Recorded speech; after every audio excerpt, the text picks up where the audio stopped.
the whole crew should own the boat together, and they should vote on who the best and most experienced captain is, and put people where they would shine best. And that is the ideal for socialism. I see. So how does that, if we're at step A, how do you get to step Z to make that happen from where we are in society right now? Step A being right now? Yeah. Step 2 would be workplace democracy, which would be socialism. It would be, well, actually, that might not even be the first step. The first step would probably be Bernie Sanders' social democracy, which is liberal centrist kind of thing. Because right now, the Democrats are like center right, and the Republicans are far right. Bernie Sanders to the Republicans, because of, I'm not sure if you're familiar with the term Overton window, which is the like realm of things that are normal to talk about. For instance, because Trump moved the Overton window very far to the right, and now they do crazy things. And Nixon almost got impeached, and he had to step down because they were they had Watergate. But there's a Watergate every fucking week, every day with Trump, and he's fine.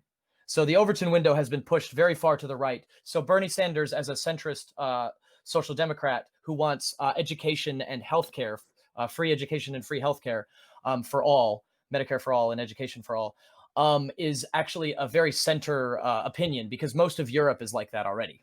In fact, a lot of Europe outside of England has the NHS. Canada has free healthcare. All of Europe, all of Western Europe has free healthcare, and most of Western Europe even has free education.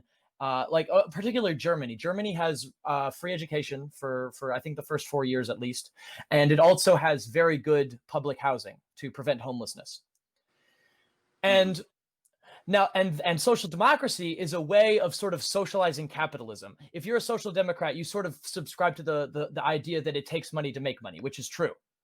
Neoliberals like Ayn Rand, who want unregulated laissez-faire capitalism, think that, it's all your personal responsibility, which is completely untrue. People are born poor, people are born rich, and the people who are born poor are at a significant disadvantage, especially if they don't have access to education and healthcare and things like that, and cars and all that stuff. So if social democrats like Bernie Sanders believe that you should have free healthcare and free education. And then the next step after free healthcare and free education, after assuming we get Medicare for all and then free education for all, then my next goal would be free, good public housing. People could still buy houses and buy nicer houses, but projects would be completely rebuilt from the ground up.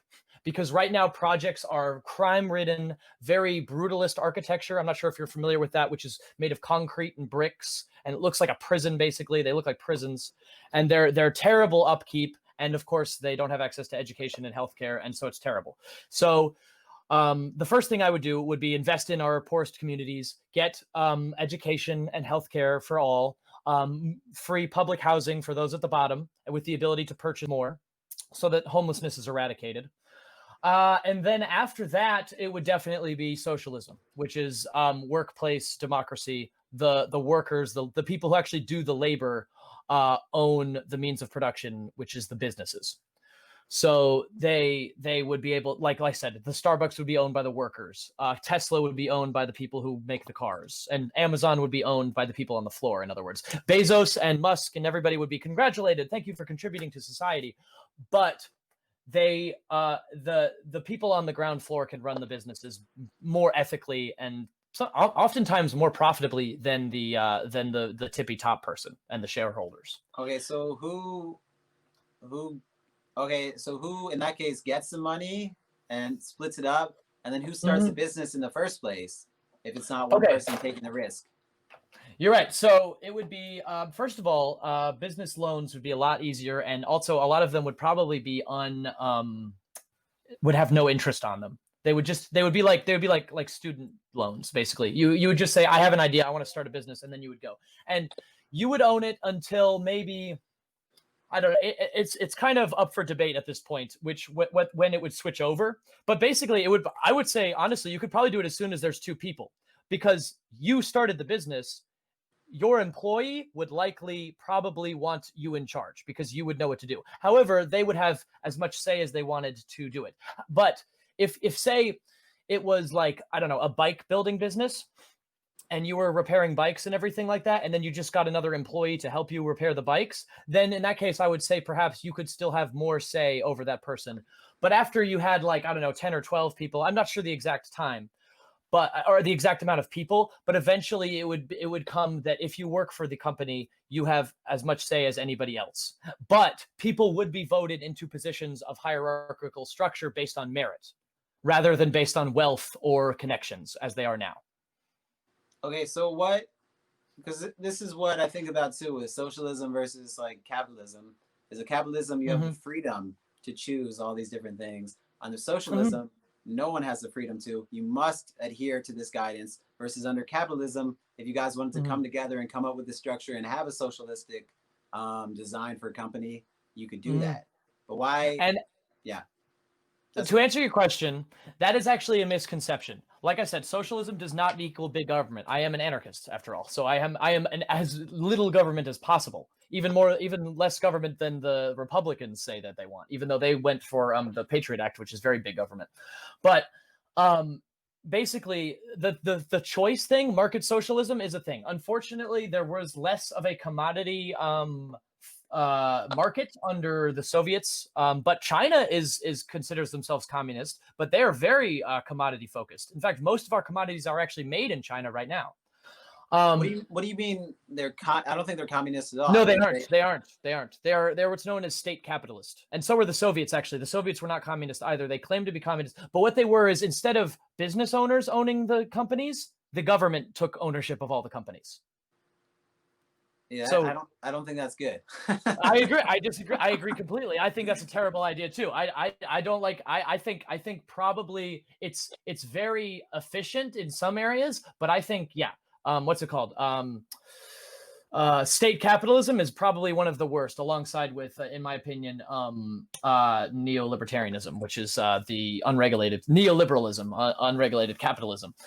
And that is not what I advocate. That is authoritarian socialism. I advocate libertarian socialism.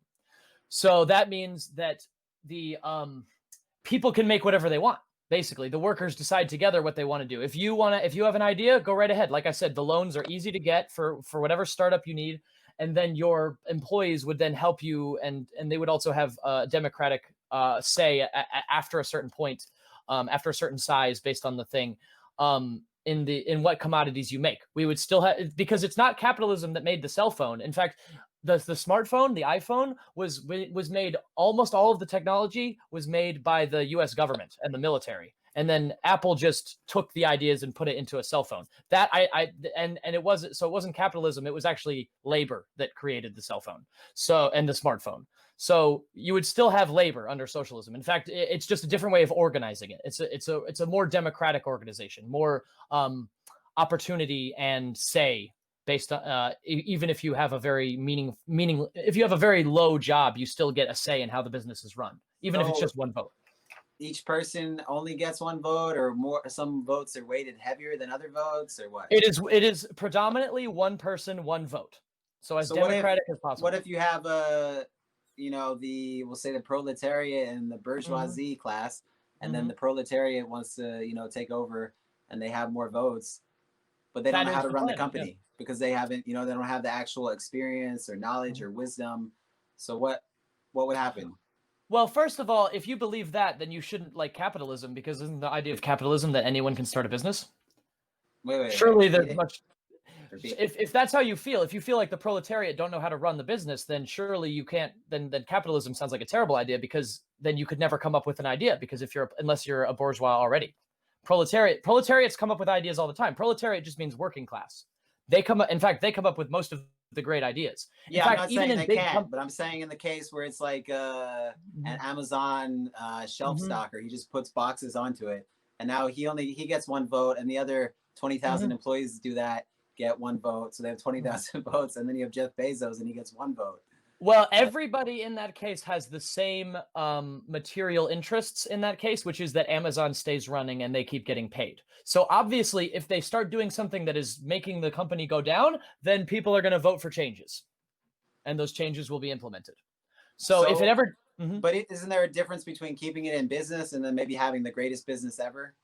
or whatever Bezos' vision of his company? I mean, if under socialism, under my system, if Bezos had the best idea in the world, he would have just as much opportunity to say it as he does now, except under my system, if it wasn't Bezos, but it was the guy if the guy putting the boxes on it had an idea to more efficiently automate the production of boxes, then that person has just as much chance of their idea getting heard and implemented as Jeff Bezos.